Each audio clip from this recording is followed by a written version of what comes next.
सारा दिन ना फोन फोन में ही लगी रहा कर, कोई और काम नहीं है ना तेरे पास।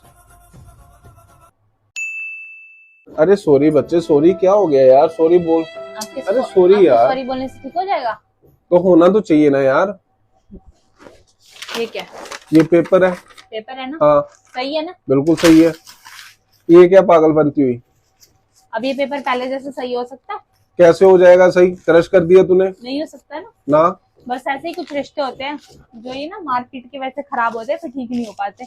अच्छा जी, एक मिनट टीवी ऑन करियो। क्यों? अरे कर तो सही, तेरे मतलब की न्यूज आ रही है। नहीं हो रहा ना, इसको अपने तरीके से चला। हाँ ऐसे ही करता है ये ना। चला चला चला, अब चल गया ना। हाँ चल गया। यही मैं तेरे को समझाने की कोशिश कर रहा हूँ। कुछ रिश्ते ही ऐसे होते हैं जो ना ठोक बजाने के बिना चलते ही नहीं है, ऐसे ही काम लाने पड़ते हैं रिश्ते।